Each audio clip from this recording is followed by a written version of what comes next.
Hey folks, welcome to our Wednesday topic of the week.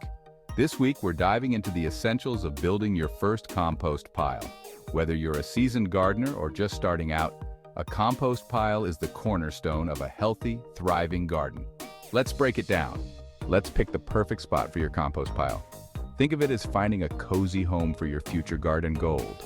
Make sure it's sunny, but not too sunny, and has good drainage. Too much sun dries it out, and too much water can turn it into a soggy mess. Once you have the location picked out, let's get our ingredients. You are aiming for 3 parts brown to 2 parts green, and want to soak these overnight in a bucket and drain off the excess moisture before creating the pile. Now let's talk about layering. Think of it like a lasagna.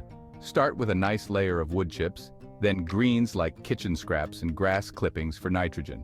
Next, add browns like leaves, wood chips, or straw for carbon. Alternate layers for the perfect breakdown. After the pile gets going, you will need to turn your pile. It's absolutely essential. This keeps oxygen flowing, which microbes need to break things down. Aim to turn it about every 2 days after it hits 131 degrees Fahrenheit or 55 degrees Celsius. We don't want the pile to go anaerobic. But how do you know your compost is on track?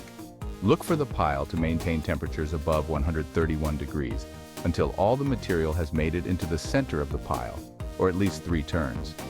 It should smell earthy, not rotten, and the texture will gradually soften over time. Composting isn't just a summer activity. You can do it in the winter too. Use a tarp to keep your pile warm and dry, but don't suffocate it. We still need airflow. In summer, water your compost to maintain moisture. It should feel like a wrung-out sponge.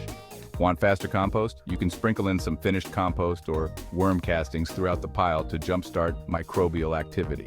If you find this type of stuff interesting or useful, do me a favor and like, share, or join our community in the description for more information. Now, let's get back to it.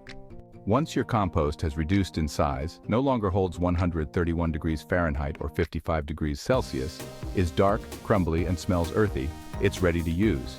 Add it to garden beds, mix it with potting soil, or sprinkle it on your lawn for a nutrient boost. When the compost reaches ambient temperatures, it is safe to use. But if you let it mature for a few months, you will end up with much better compost teeming with beneficial microbes. Just make sure you keep the pile moist, aerobic, and smelling earthy.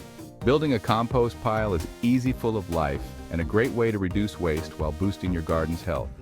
So grab some greens, browns, and a little elbow grease, and let nature do the rest.